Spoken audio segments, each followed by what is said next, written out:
Hello everybody, today I can find probabilities using a two-way table by circling the condition, if there's a condition, and putting the number of successes over the number of possible outcomes. So, usually what I do when we're in class is I kind of go around the room and build this table, but since we don't have a class right now, I'm just going to kind of make up values. So let's just say that I asked the class if their favorite food was tacos or pizza. And if they were male, I put them under male, obviously. If they were female, under female. And let's just say that my results were 3 males like tacos, 4 males like pizza,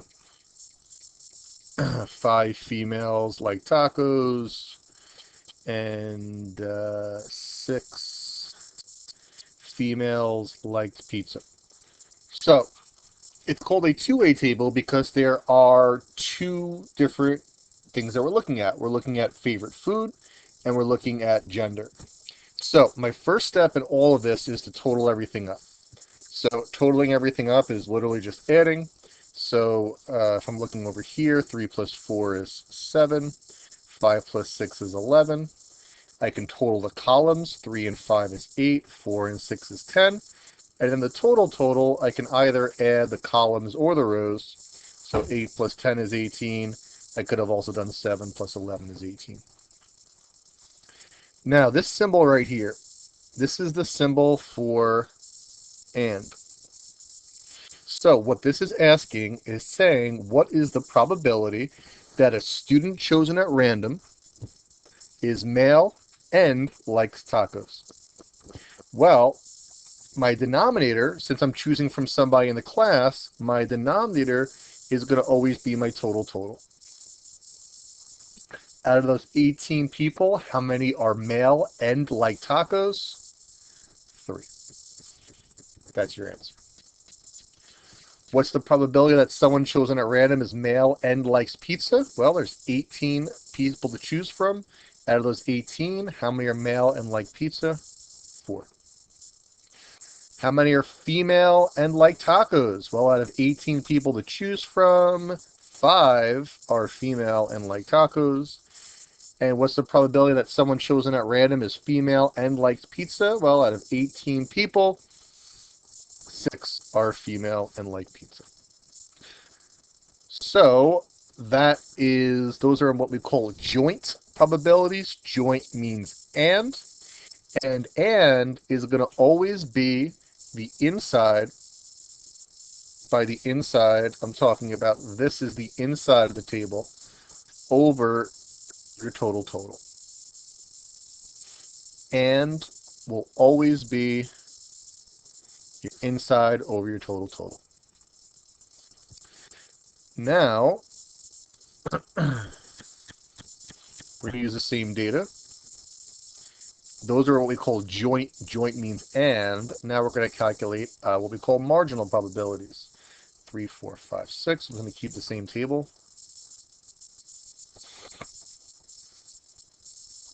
3, 4, 5, 6, 7, 11, 10, 8, 18. So this is asking, if I choose someone at random, what is the probability that they are male? Well, again, I'm choosing from a total of 18 people. Out of those 18 people, how many are male? Well, 7 are male. I'm using the total in the male column. I don't care. This question is not asking about tacos or pizza. It just wants to know the probability someone is male. So for marginal, if it's one variable that it's asking about, it's going to always be your outside over your total. Probability that someone is female. Well, if I choose someone at random, there's 18 people to choose from. How many are female? 11. Why don't you take about 20 seconds right now and see if you can do the probability that someone likes tacos and the probability that somebody likes pizza.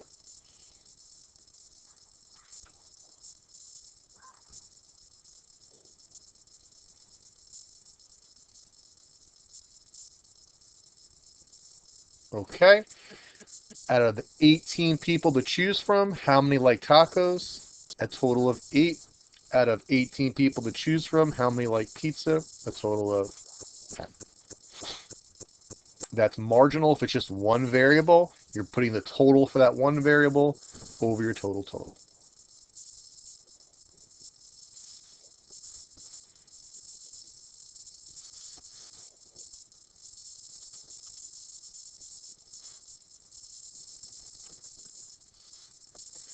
All right, 3, 4, 5, 6, 7, 11, 18, 10, 8. Now, this slash means given that. So what this is saying, find the probability that somebody is male given that they like tacos. So I am not looking at everybody. I am looking at only a certain group. There's a condition. The condition is that people like tacos. The condition comes after given that. And that's your slash. Now, you're not going to always see it in this form, and you're not going to always see the phrase given that. But if you do see the phrase given that, the condition always comes after the phrase given that. So I want to know the probability that somebody is male given that they like tacos. Tacos is the condition. I'm only looking at the people that like tacos.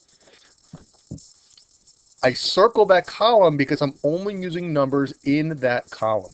So out of the 8 people who like tacos, 3 of them are male.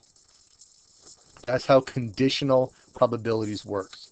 If there's a condition, if I'm only looking at one group, circle that group. You're only using the numbers in that row or column. There's 8 people that like tacos, 3 of them are male. Find the probability that someone is female given that they like tacos. So the condition again is that they like tacos. So out of the 8 people who like tacos, how many are female? 5. Probability someone is male given that they like pizza. I'm giving you that I'm only looking at the people who like pizza. So I'm only looking at the pizza column.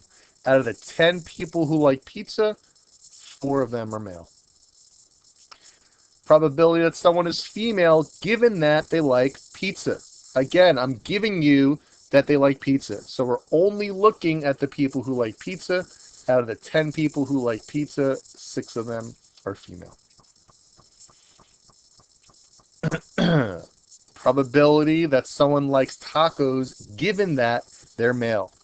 So the condition is that they're male. I'm only looking at the males. I'm only looking at this green row. Out of the 7 males, 3 of them like tacos. What's the probability that someone likes pizza given that they're male? I'm only looking at the males. I'm giving you that we're only looking at the males. So we have 7 males, 4 of them like pizza. Why don't you try the last set on your own right now? The tacos female, tacos given female, and the pizza given female. So I'll give you about 15 seconds to do that.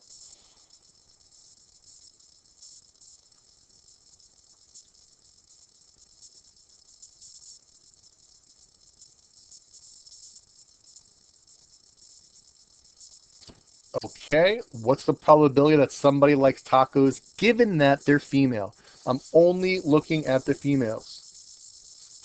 Out of the 11 females, 5 of them like tacos. What's the probability that someone likes pizza given that they're female? Out of the 11 people who are female, 6 of them like pizza. That's conditional probability. For conditional probability, it's going to always be the inside over the outside. Never a total. It's going to always be one of these will be on top and one of these will be on bottom. And again, circle the condition The condition always comes after the phrase given that. The slash is the symbol for given that. Circle the condition and only look at the numbers in that row or column. All right, so now I usually do another one where we go around the room.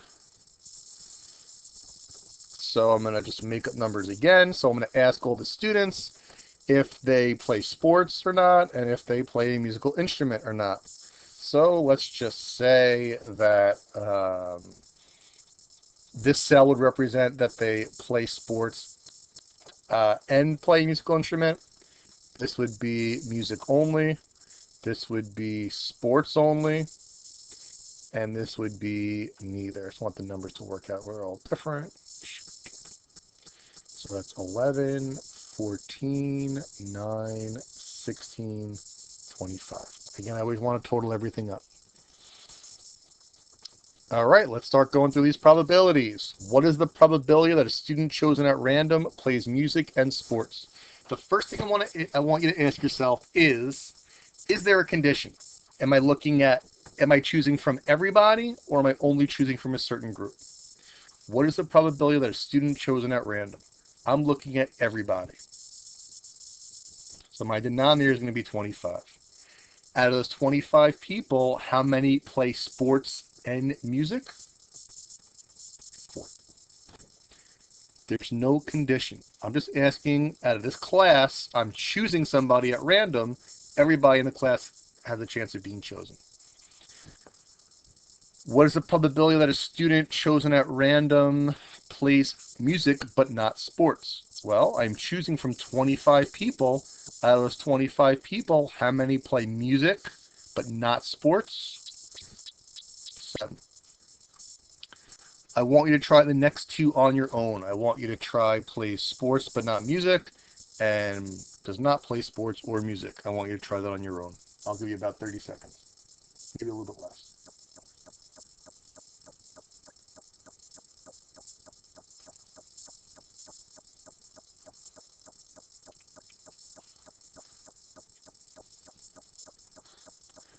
Okay, out of the 25 people that you're choosing from, how many play sports but not music? Here's sports, not music, 12.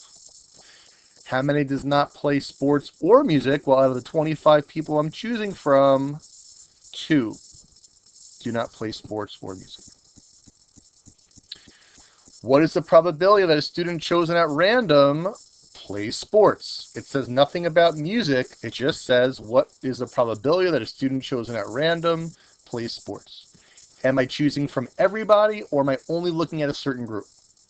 I'm choosing from everybody. I'm choosing somebody at random. Out of the 25 people that I'm choosing from, how many play sports? You're not looking at music. You're looking at the total for sports. 16. I want you to fill in the next 3 on your own. I'll give you about 30 seconds. I want you to fill in does not play sports, plays music, does not play music. Take about 30 seconds.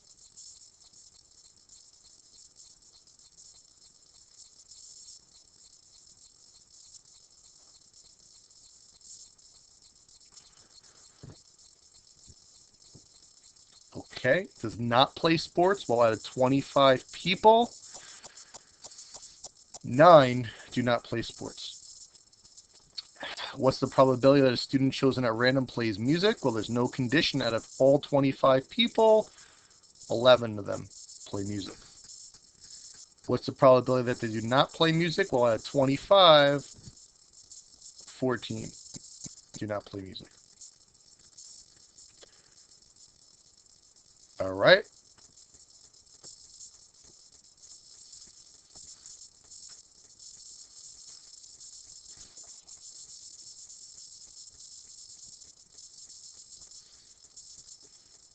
Four, 7, 12, 2, 11, 14, 25, 9, 16. What is the probability that a student who plays music plays sports? I'm going to say that again. I'm going to say it slower. What is the probability that a student who plays music plays sports? Am I looking at everybody, or am I looking at one group? I'm looking at one group. I'm telling you that the student plays music. So I'm only looking at the musicians. I'm only looking at these 11 people. And out of these 11 people, 4 of them play sports. There's a condition.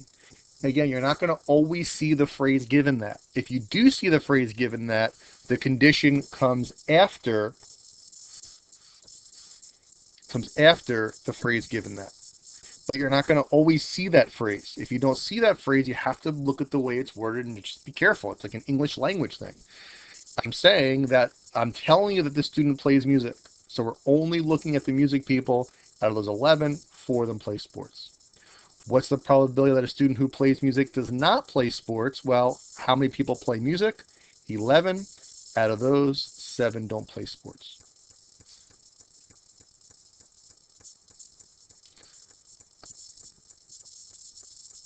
At the risk that I don't want this to get too messy.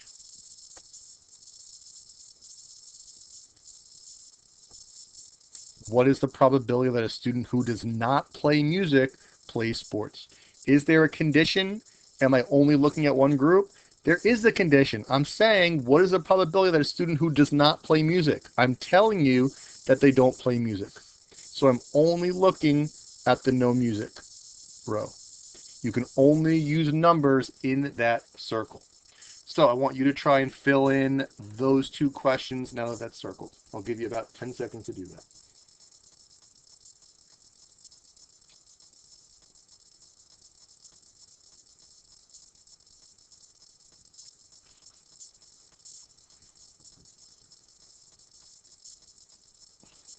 Okay, out of 14 people who do not play music, 12 of them play sports. Out of 14 people who do not play music, this is a typo, it's supposed to be sports. Out of 14 people who do not play music, 2 of them don't play sports. I want you to pause. I want you to try the bottom 4 questions on your own, and then unpause. So pause, try the rest of this page, and then unpause.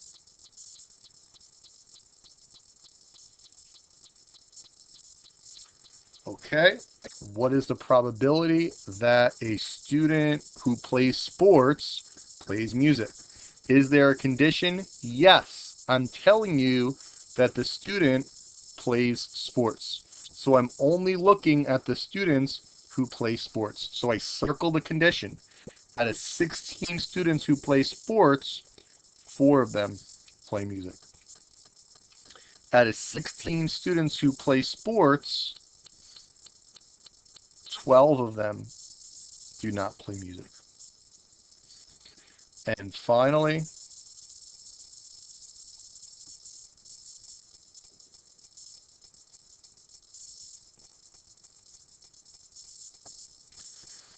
what is the probability that a student who does not play sports plays music? So I'm only looking at the students who do not play sports. There's the condition. The condition is that they do not play sports. Out of those 9 students, 7 play music, 2 of them don't. So if there's a condition, if you're only looking at one group, circle that one group, and you're only using the numbers within that group. Okay. So now we got a real problem with actual real data that's in there. Let me get my pen going on. Let's go purple. I can make it a little bit bigger first. So whenever you see a two-way table, you need to total everything up. So that's what's kind of missing right now is my totals. So you always have to add a total column and a total row because you need the totals. And you're just going to add for the totals. 15 and 4 is 19. You can use the calculator if you need to. And don't forget the total. Find each of the joint probabilities. What is the probability that someone is male and in favor? So the question is there a condition? No. I just want to find the probability if I choose somebody out of the 100 people that they're male and in favor. 15. I want you to try the next three on this page on your own. So I'll just take 30 seconds. I'll just wait for you and try the next three.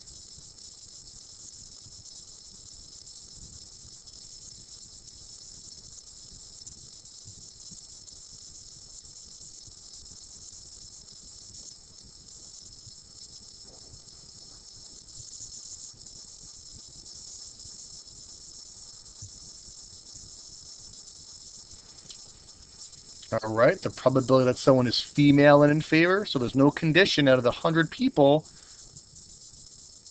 4 are female and in favor. The probability that someone is male and against. Out of the 100 people, how many are male and against? 45. Female and against, there's no condition. Out of the 100 people that are being asked, 36 are female and engaged.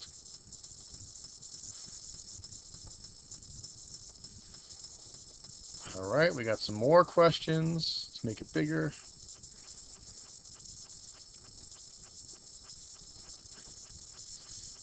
Get the totals back up here again, because I can't do this without the totals. I want you to try it on your own. Pause. Try these 4 on your own. Again, the question is there a condition? Or am I looking at everybody? I will tell you the answer to that. I'm just letting you think about it for a moment. There is no condition. It wants to know that what's the probability that someone chosen is male? We're looking at everybody. Pause. Try these 4 on your own, and then unpause. Okay. So out of the 100 people that I'm asking, again, there's no condition. So out of the 100 people that I'm asking, 60 total are male. When it's one variable, you're looking at the outside, the total for that. Out of the 100 people that were asked, how many were in favor? 19. Out of the 100 people that were asked, how many were female? 40. Out of the 100 people that were asked, how many are against? 81.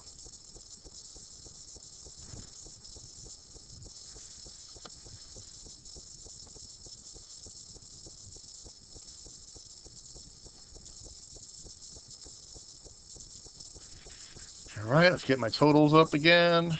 19, 81, 60, 40, 100.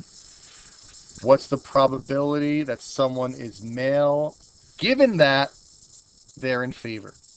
Is there a condition? Yes. The condition always comes after given that.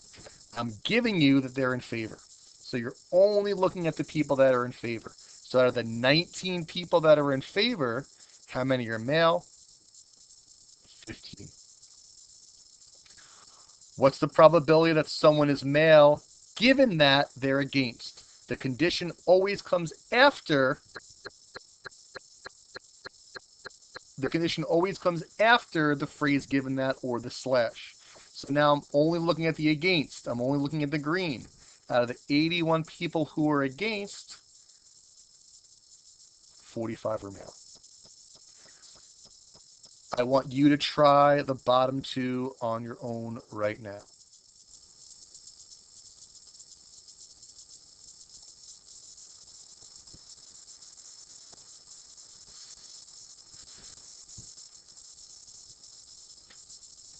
I'll just give you another 10 seconds.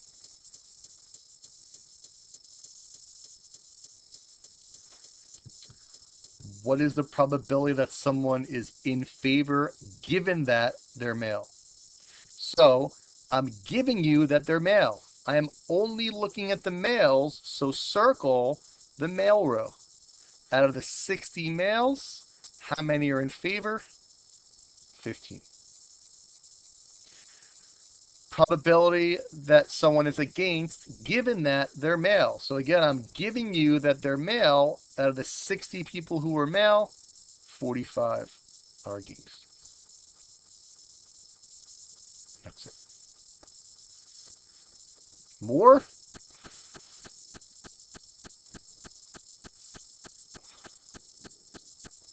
I didn't just do these, did I? Allergy, fever. Oh, I just did some of these. I'm going to move on. You can finish that on your own afterwards.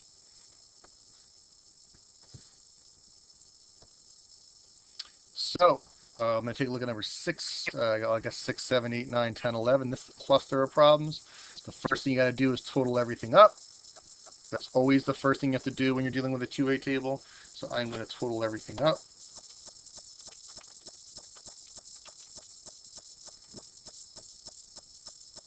You can do it, do it as I do it.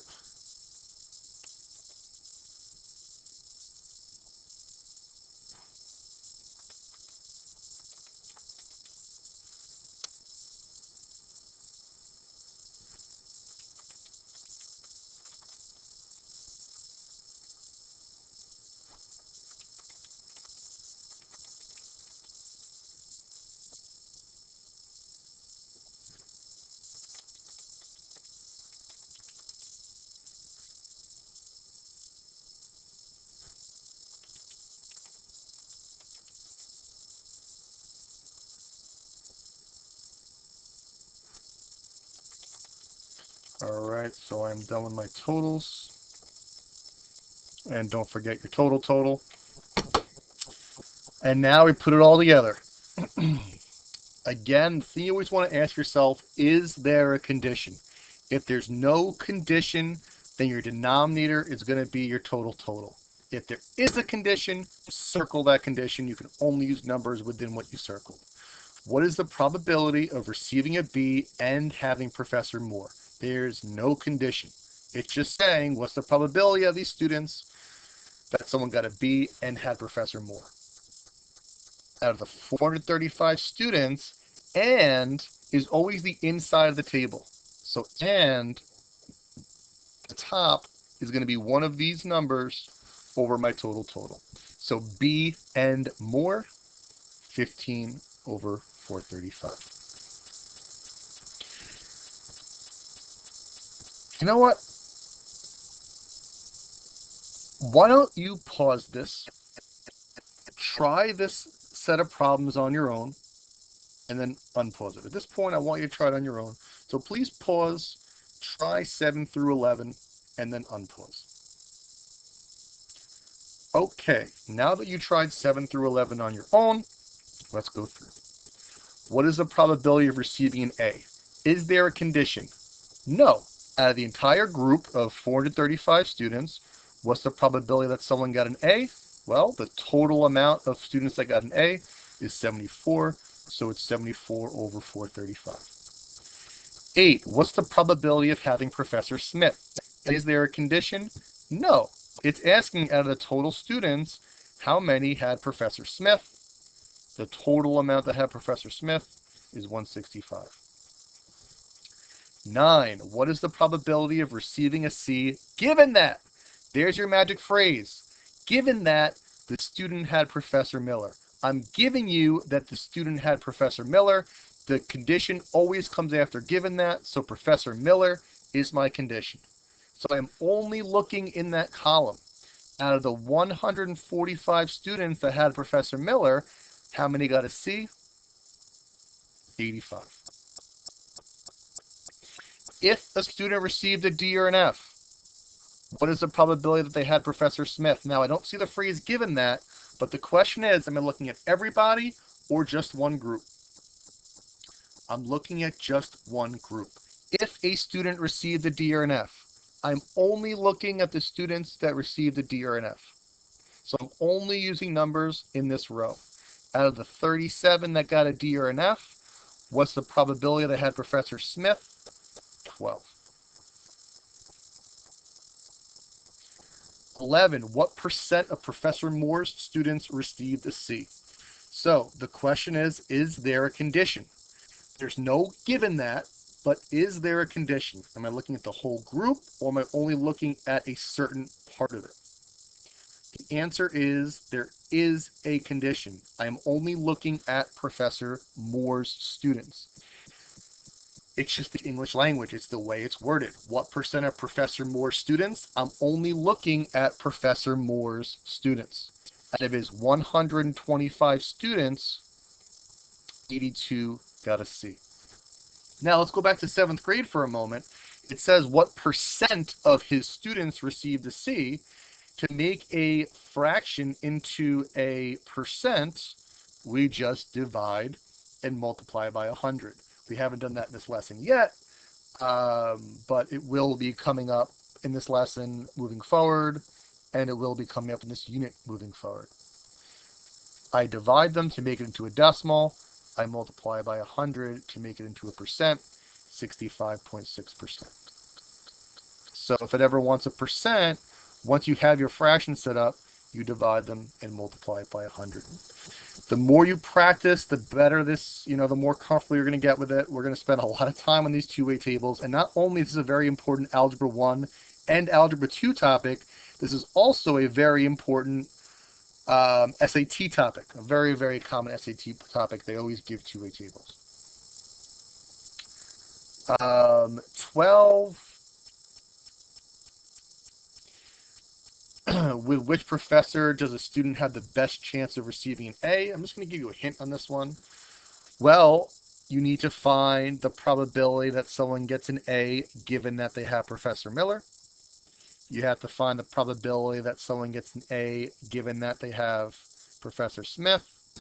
And you have to find the probability that they have an A given that they have Professor Moore. Once you know that, you'll see which one is more likely to get an A. And talking about real world stuff, well, when you go to college, this is how college works. You get to choose your classes. If you do the math and you see that you're more likely to get an A with a certain teacher, then you're going to probably want to take that teacher. So that's definitely an example of a real world application of this. I'm not going to do that for you now. That's just a hint on how to do it. I think I'm just going to do one more with you. And then after that, I'm going to let you off on your own. The set of data in the table below shows the results of a survey on the number of messages that people of different ages text on their cell phones each month. This problem's from a very, very long time ago because we do a lot more texting now, let me tell you. Unless you guys are done with texting and now it's just who knows what's going on. If a person from the survey is selected at random, what is the probability that the person texts over 50 messages per month given that the person is between the ages of 23 and 60? Is there a condition? Yes, this should be an easy one because given that means that there's going to be the condition. And the condition always comes after given that. So 23 and 60 is your condition. What we didn't do, we didn't total everything up yet. So we don't really have to total everything up in this example since we're only looking at this row. So I can just total up to 25, 47, and 157.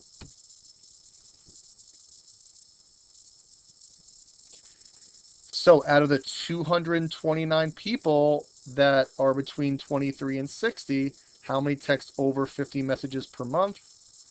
157. And once you circle the condition, you can only use numbers inside that row. 312 is not in there, 384 is not in there, 456 isn't in there, and those numbers would come up when you did the totals. Choice 1's your answer.